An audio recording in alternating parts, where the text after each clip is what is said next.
Okay, the story I'm going to tell you, it's going to be what actually happened to me, and I'll be honest, when I first started my life, and I'd heard about the God that would be mean and vengeful, and you'd sin, you'd go to hell, and I had a chip on my shoulder because I felt he was promised me something, and trust me, what he promises us, we cannot comprehend. And when somebody promises me something I can't comprehend, he's promising me nothing.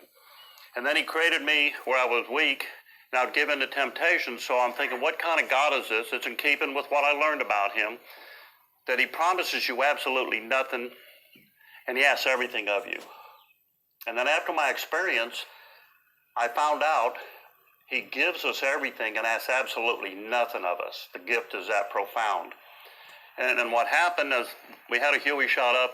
The major said, go find out who got him. My job was I was a scout pilot, and I was gifted with the ability to find the enemy, and no matter how well hidden they were. So I went out, and luckily or regrettably, I found them. And to make a long story short, we got shot up pretty bad. We took 100 and something hits in that little loach and shot part of my controls out. Almost blew my left arm off, and I got my leg shot up. So we crashed, and things started getting kind of vague at that point. I understand my gunner pulled me out of the aircraft. I thought I climbed out. I do remember, and this has a point, there was a little bush near my head, and I realized, oh, this is the center of the base camp. So what was surprising is I never felt any pain. When I was laying down and my gunner was bandaging my arm, I told him to leave. We're not getting out of there. And he said, no, he wouldn't leave me. And things started getting kind of blurry. My vision started getting blurred. And I was the kind of guy that wouldn't ask a whole lot from God until I needed something. And I needed to get out of there because we're in the middle of the base camp. I'm shot up very bad. My gunner got a bullet through the butt. And I said, we're going to get captured, or we're going to get shot, or I'm going to die somehow. And I started bargaining with God. I'll be good. I'll be good for a week. Just get me out of here, God. I know that it's going to be tough. And then things started getting kind of gray on me. And I was wondering what's happening. I said, God, please don't let me die. Please don't let me die. I was terrified. And then things went black, pitch black. And now I know there's no way I'm going to get out of there because it's pitch black and I'm helpless. And I can't even hardly move. I've lost so much blood by then. And then the unique thing started happening. I started feeling pretty good. And I said, what's happening to me? And I realized I was dying. People say I'm dying. I was actually in the physical process of dying. And at that point, I stopped being afraid. It's not, I don't know how other people die, but for me, I thought dying was a horrible, painful, terrible thing. And it was actually an incredibly pleasant thing. And as I was dying, I accepted it. And I said, God, this is obviously your will. There's no bargaining anymore. I quit bargaining with him because I knew I was dying. And as I was fading back, all of a sudden, you hear about the bright light. The brightest thing that you can imagine is a dark hole compared to the bright light that I saw. And as I saw that, I started feeling good, and I got Demerol in the hospital and all the things for pain. They can't touch the feeling I was starting to feel. And I'm laying there in this beautiful, bright light, which I described later as it wasn't God is the light, but he's love. I try to imagine as he energy. What exactly is God? One thing, he is literally made up of love. And I started feeling that love around me. And at one point, I remember looking down, seeing my head's next to this bush. And it was years later for it dawned on me, you can't see your own head.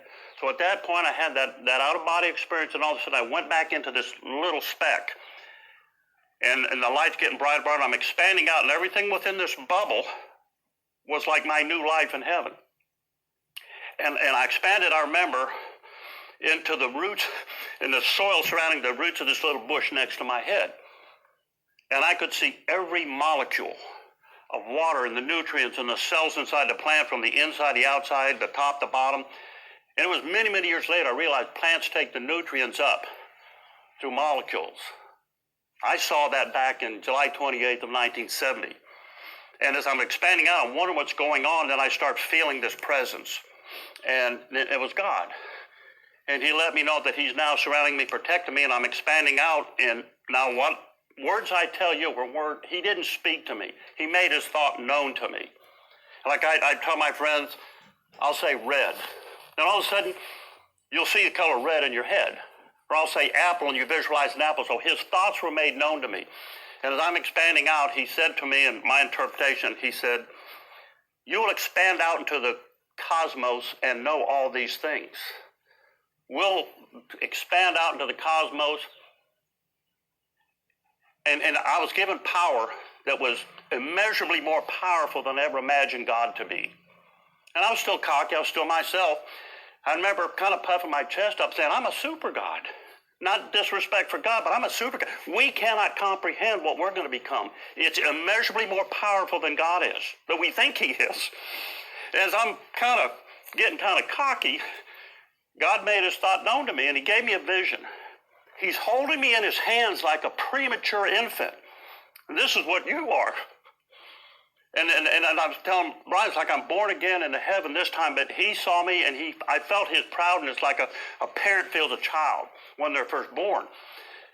And I'm thinking, well, this is confusion. He sees me as a little child. I felt his emotions. I felt he was proud of me. Here's this new infant coming into his world. But I'm still the super God.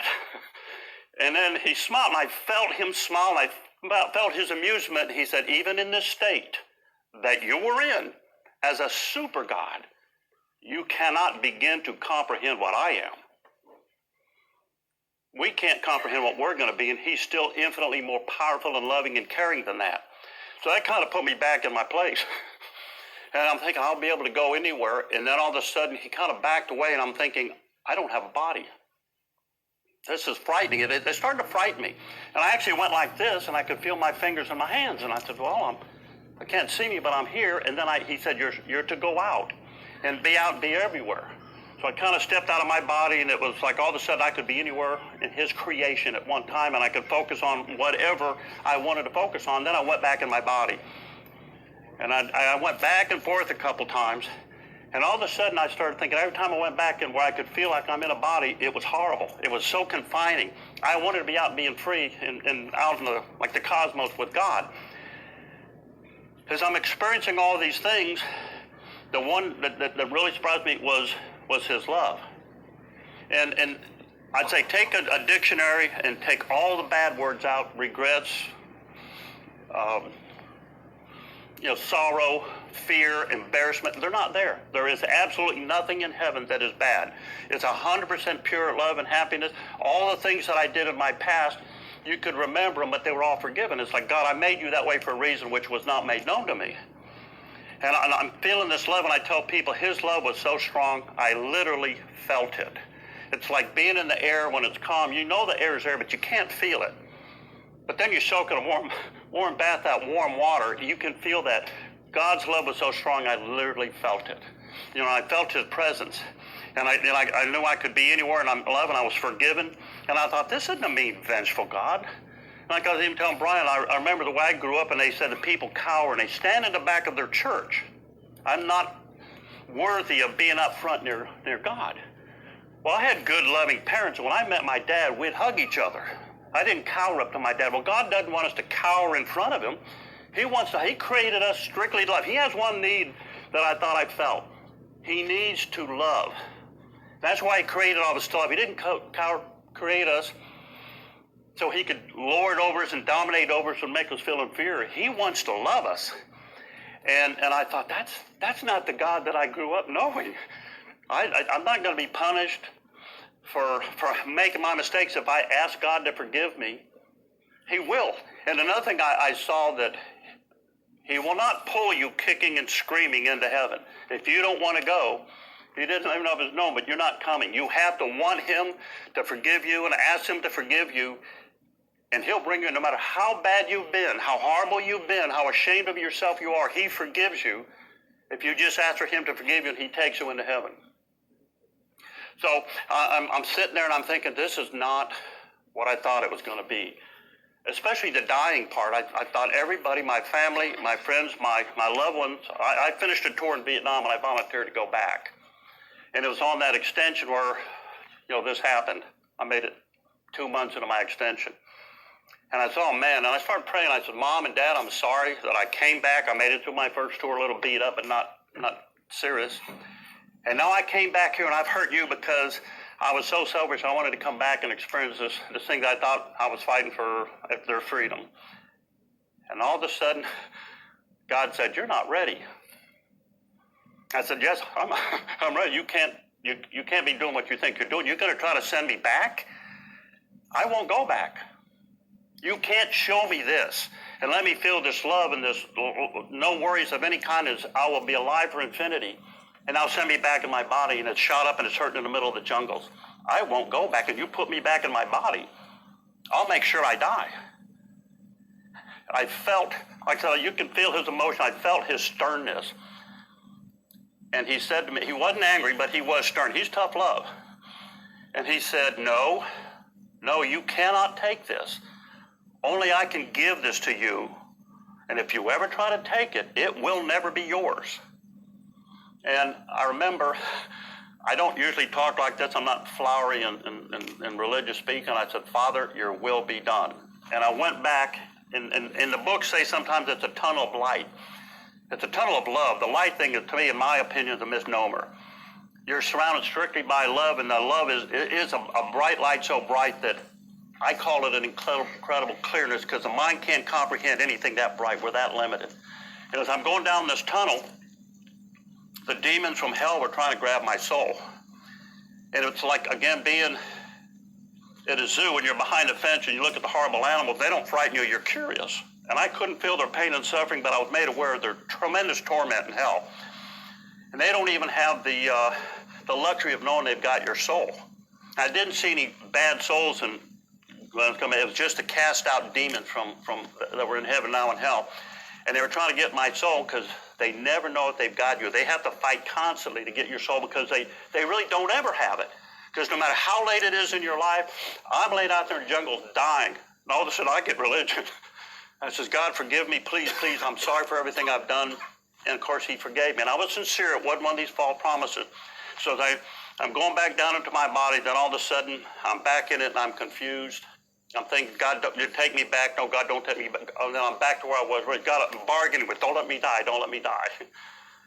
And then, of course, we were eventually rescued after several hours. And then I went to the hospital, and regardless of my friends, the dad died again on the table there, and I didn't have the experience. And they told my friends he died, we've lost him, go home. And there's still friends of mine that don't know I'm alive. But I'm going to make a second video. Come for the second part.